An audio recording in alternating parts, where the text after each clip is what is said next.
Olá, tudo bem? Graça e paz. Louvado seja o nosso Senhor e Cristo Jesus, o ressuscitado.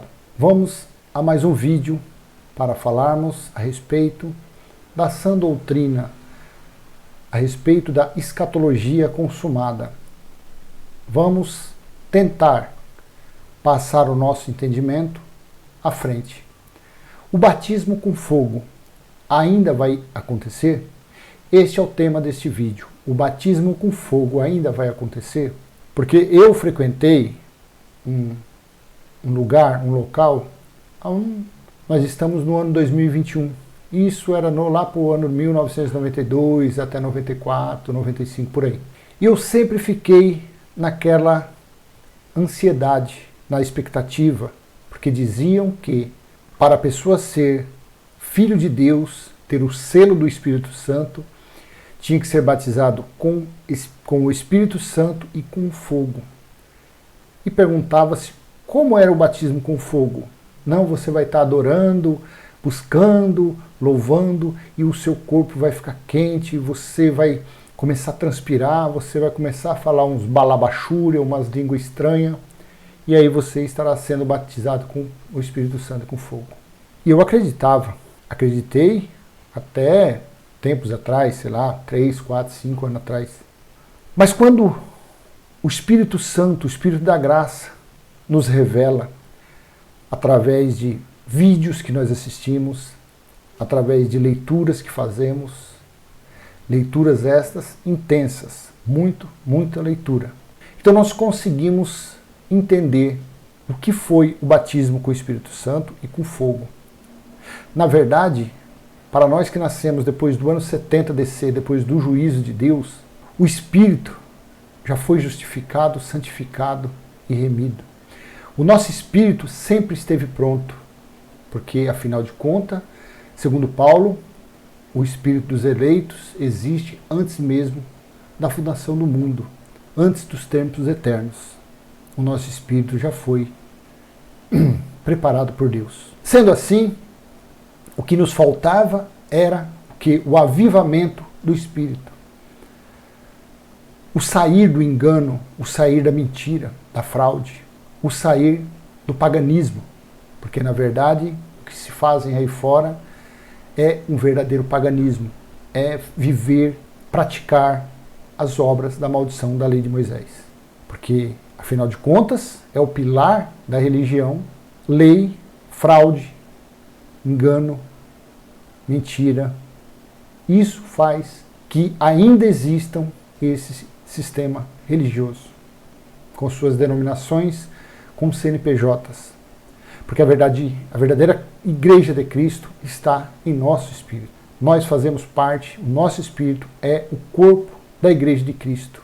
E ele é o cabeça, o verdadeiro pastor. O batismo com fogo ainda vai acontecer? Vamos ler o livro histórico de Mateus, capítulo 3, versículo 11. Eu batizo vocês com água. Quem estava dizendo isso? João Batista. Eu batizo vocês com água para arrependimento. Na verdade, isso daqui era cumprimento, Jesus estava cumprindo a lei da purificação, a lei de Moisés. E segundo, ele estava passando por esse ritual, porque afinal de contas, ele era o Cordeiro, ele foi o Cordeiro de Deus que tirou o pecado do mundo. E o cordeiro, segundo a lei de Moisés, deveria ser de 1 ano, macho sem defeito, e para ser oferecido como sacrifício, como libação, deveria ser lavado até as suas entranhas. Então por isso que ele participou desse ritual. Eu batizo vocês com água para arrependimento, mas aquele que vem depois de mim é mais poderoso do que eu, do qual não sou digno de carregar as sandálias. Ele os batizará com o Espírito Santo e com fogo. Aqui está. Ele os batizará com o Espírito Santo e com fogo. Isto foi falado por João Batista, anunciando que o Cordeiro de Deus estava se aproximando e ele seria batizado, seria lavado, e ele batizaria a todos os seus com o Espírito Santo e com fogo. Ele, versículo 12, ele tem a pá em suas mãos, limpará a eira e recolherá o seu trigo no celeiro, porém queimará a palha num fogo que nunca se apaga. Então, isto daqui, o que a religião faz? Futuriza, dizendo que ainda vai acontecer o batismo com fogo. Ainda virá, a terra vai pegar fogo, como disse Pedro, que a terra vai pegar fogo. Em cima do que disse Pedro, que a terra vai pegar fogo, já foram feitos filmes, pessoas ficaram milionárias com esses filmes, livros e mais livros a respeito, a terra vai pegar fogo. E os crentes sem entendimento, os evangélicos sem entendimento, abrem esse livro e crê cegamente, fielmente no que está escrito no livro, escrito por uma pessoa que não tem o mínimo da revelação da sã doutrina. Uma pessoa que escreveu o livro com base na maldição da lei de Moisés, que escreveu esse livro baseado em engano, fraude e mentira. Para o quê? Amedrontar os seus leitores, colocar pavor e escravizar os seus leitores. E as pessoas sem entendimento, sem buscar, porque na maioria das vezes eles não têm tempo para fazer essas buscas, então ficam por aí, lendo livros, sendo enganados, e dando o seu tudo e nunca recebendo nada, dando o seu sacrifício e nunca recebendo retribuição. Só que João Batista, quando disse isso, João Batista falou uma forma de profecia, porque afinal de contas João Batista estava falando pelo Espírito de Deus. João Batista não estava falando pela situação carnal dele, não. João Batista estava falando pelo provedor de todas as coisas, pelo Deus que criou todas as coisas, pelo mesmo Espírito que estava no filho dele. Vamos ler o que disse o profeta Zacarias a respeito disso. Tem diversas passagens, mas eu tirei algumas para o vídeo não ficar longo. Zacarias, capítulo 13, versículos 7 ao 9. Assim disse ele: Levante-se, ó espada, e ataque o meu pastor, e aquele que é o meu companheiro, diz o Senhor dos Exércitos, fira o pastor, e as ovelhas ficaram dispersas, e voltarei a minha mão para os pequeninos. Versículo 8. Em toda a terra, diz o Senhor, 2/3 delas serão eliminados e morrerão, mas 1/3 parte irá sobreviver. Versículo 9. Farei essa 1/3 parte passar pelo fogo, e a purificarei, como se purifica a prata, e a provarei como se prova o ouro. Eles invocarão o meu nome, e eu os atenderei. Direi, vocês são o meu povo, e eles responderão, o Senhor é o nosso Deus. Quando aconteceu isso? Para os futuristas, ainda irá acontecer.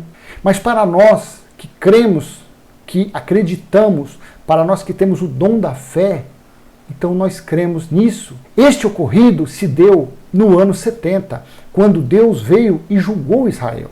Se você tiver curiosidade, pega o livro, compre o livro, A Guerra dos Hebreus, A Guerra dos Judeus, ou pesquise no Google a destruição de Jerusalém, a Guerra dos Judeus, no ano 70. E você vai encontrar falas escritos de Flávio Joséfo, um contemporâneo do que aconteceu no ano 70. E ele disse perfeitamente, como está escrito, milhares de pessoas foram mortos, milhares de pessoas foram levadas como escravidão, como escravos. E 1/3 parte, direito, foi assim, 1/3 parte foram mortos à espada. Segundo Flávio Joséfo, 1/3 parte foram crucificados e levados como escravos. E a última 1/3 parte ficou, e essa 1/3 parte, segundo aqui Deus falou pela boca de Zacarias, ele foi provado, ele foi purificado como fogo. Pegou fogo Jerusalém, o templo foi destruído, o templo ruiu até os seus alicerces. Então, esse batismo com fogo, essa situação, essa purificação com fogo, se deu no ano 70, porque ele veio em forma de fogo. Deus julgou o seu povo, que era considerado seu povo, o povo de Israel, os israelitas, ele julgou em forma de purificação de ouro. Por isso que ele disse, 2/3 serão eliminados, porque 1/3 foi levado como escravo, 1/3 foi morto e crucificado por espada e alguns crucificados, e outros que conseguiram ficar dentro de Jerusalém, se esconder por ali, esses foram os purificados. Todos foram salvos, mas ali seria o batismo dos verdadeiros que acreditavam, que confiavam no Jesus de Nazaré, na pregação dos discípulos, dos apóstolos. Ali aconteceu esse batismo com fogo. Então, o batismo com fogo não vai mais acontecer, porque o batismo com fogo se referia a este acontecido. Vou ler o 9 novamente. Farei essa terça parte, o que sobrou, passar pelo fogo, e a purificarei como se purifica a prata, e a provarei como se prova o ouro. Eles invocarão o meu nome, e eu os atenderei. Então, dos sobreviventes, aqueles que foram fiéis, por isso que Jesus falou, aqueles que permanecer até o fim será salvo. Não é nos nossos dias, porque quem nasceu do ano 70 já nasceu, o filho da perdição está por aí, e os que são filhos legítimos de Deus não passará, ninguém mais passará por julgamento, ninguém mais, o juízo foi no ano 70. Quem teve que pagar essa conta foram os judeus, foram os que mataram os profetas, foram os que mataram, açoitaram os discípulos, inclusive mataram o próprio Jesus de Nazaré. Em Malaquias, a religião gosta de ler Malaquias 3:10. Só que Malaquias ele é muito rico em informações. Primeiro, esse livro de Malaquias foi uma repreensão, foi um conserto para os sacerdotes e os levitas. Este livro, essa repreensão, não foi para o povo gentil, o qual eu faço parte. Esse livro de Malaquias é história. Esse livro de Malaquias já foi. O Apocalipse já foi. A Antiga Aliança já foi. O que ficou eterno é o Evangelho eterno, é a sã doutrina, é a revelação do Espírito da graça. Esse é eterno. Veja, Malaquias capítulo 3, versículo 1 ao 3. Eis que eu envio o meu mensageiro, que preparará o caminho diante de mim. De repente, o Senhor, a quem vocês buscam, virá a seu templo. Virá ao seu templo. E o mensageiro da aliança, a quem vocês desejam, eis que ele vem, diz o Senhor dos Exércitos. Versículo 2.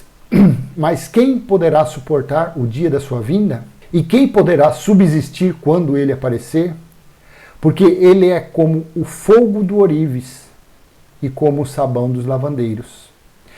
Versículo 3. Ele se assentará como derretedor e purificador de prata. Purificará os filhos de Levi e os refinará, como ouro e como prata.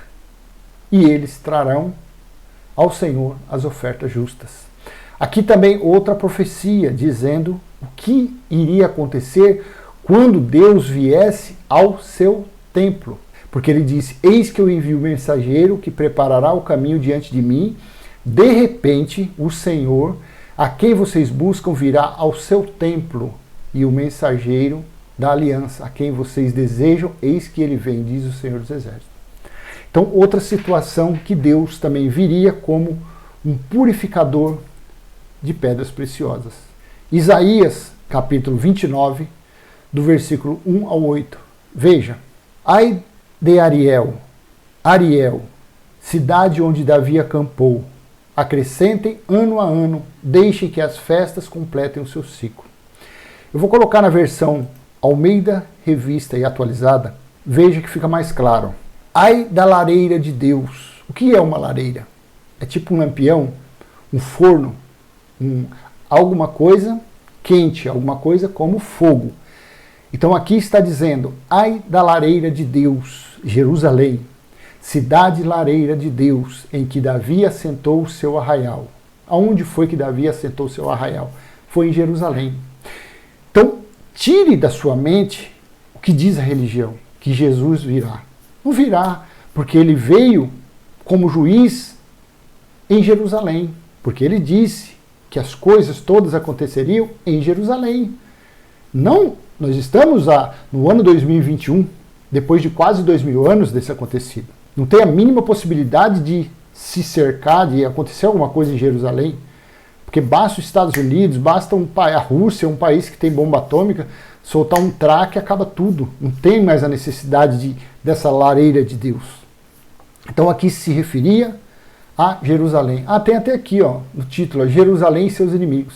Ai da lareira de Deus, lareira, cidade e lareira de Deus, em que Davi assentou o seu arraial. Acrescentai ano a ano, deixai as festas que completem o seu ciclo. 2. Então porei a lareira de Deus em aperto, e haverá pranto e lamentação, e ela será para mim verdadeira lareira de Deus. 3. Acamparei ao derredor de ti, cercar-te-ei com baluartes e levantarei tranqueiras contra ti. Jesus disse que aconteceria na vinda dele. Jerusalém seria sitiada, seria cercada pelos inimigos. Essa passagem aqui também está em Lucas. Vamos continuar. Acamparei ao redor de ti, cercar-te-ei com baluartes e levantarei tranqueiras contra ti. Versículo 4. Então, lançada por terra, do chão falarás, e do pó sairá afogada a tua fala. Subirá da terra a tua voz como a de um fantasma, como um cochicho a tua fala desde o pó. Versículo 5. Mas a multidão dos seus inimigos será como pó miúdo, e a multidão dos tiranos como a palha que voa. Dar-se-á isto de repente, no instante. 6. Do Senhor dos Exércitos vem o castigo com trovões e com terremotos, grande estrondo, tufão de vento, tempestade e chamas devoradoras. Jesus disse, eu não me recordo se foi Mateus 24, Lucas 21 ou Marcos 13, que ele falou a forma que ele viria, de sinais, de trovões, relâmpagos, do Oriente ao Ocidente. Veja onde está a profecia que se encaixa no que Jesus disse. As palavras de Jesus de Nazaré. Ele disse, do Senhor dos Exércitos vem o castigo, com trovões, com terremotos, grande estrondo, tufão de vento, tempestade e chamas devoradoras. Versículo 7. Como sonho e visão noturna será a multidão de todas as nações que hão de pelejar contra a lareira de Deus, contra Jerusalém. Como também todos os que pelejarem contra ela e contra os seus baluartes e a puserem em aperto. Então você veja bem, aqui Isaías 29, a partir do versículo 1, se utilizando o texto Almeida Revista e Atualizada, você vê que aqui já fala do fogo, do que simbolizava o incêndio, o fogo, que viria no juízo de Deus. Que a cidade seria cercada, seria sitiada. E Jesus disse que quando Jerusalém, a lareira de Deus, fosse cercada de exército, era para eles saberem que a devastação, a sua desolação, a sua destruição total estava próximo. Se encaixa com o que Jesus disse a respeito do cerco a Jerusalém. Quando dizem que Jesus vai voltar, chama Deus o Pai de mentiroso e o Filho também de mentiroso, quando dizem que Jesus ainda vai voltar. Lucas capítulo 21, versículo 20. Quando, porém, vir de Jerusalém sitiada de exércitos, sabei que está próximo a sua devastação. Jesus falou sobre a escatologia consumada. Aqui, ó. Capítulo 21, a destruição do templo, os princípios das dores. Então tudo isso ele foi falando, e mais esse sinal. Quando, porém, vir de Jerusalém sitiada de exército, sabei que está próximo à sua devastação. Então, meu amado, o batismo com fogo ainda vai acontecer? Não, porque o batismo de fogo profetizado, dito por João Batista, ele se cumpriu na lareira de Deus, ele se cumpriu no incêndio que foi colocado em Jerusalém. Ele veio como o fogo purificador. Ele purificou a terça parte. 2/3, um foi levado como escravidão, outro foi morto à espada ou crucificado. E o que restou foram purificados como ouro. E Jesus disse que aqueles que permanecessem até o fim seriam salvos. Amém? Então fica esse vídeo a respeito do batismo com fogo. Não se iluda pelo que dizem os futuristas. Não se iluda dizendo que você, por você não falar uns balabachúria, você não é batizado com o Espírito Santo. Isso não existe. Essas línguas deles realmente são estranhas. Nem Deus conhece. Nem Deus conhece. O idioma que era falado eram idiomas para falar das grandezas de Deus a outros povos, a outras etnias. Isso era o dom de língua. Nos dias de hoje não existe mais esse dom. Paulo disse em 1 Coríntios capítulo 13, versículo 7 em diante, quando o perfeito viesse, então esses dons seriam aniquilados. Então não existe mais dom, não existe pastor, bispo, evangelista, é o próprio Deus quem fala em nosso espírito, porque afinal de contas, o templo dele está em nós. Amém? Graça e paz, se esse vídeo foi útil para você, dê um like, se inscreva no canal, compartilhe. Vamos levar a sã doutrina, a mensagem revelada de Deus aos nossos irmãos que estão sendo tosqueados, enganados pela religião. Amém? Graça e paz. Tchau, tchau.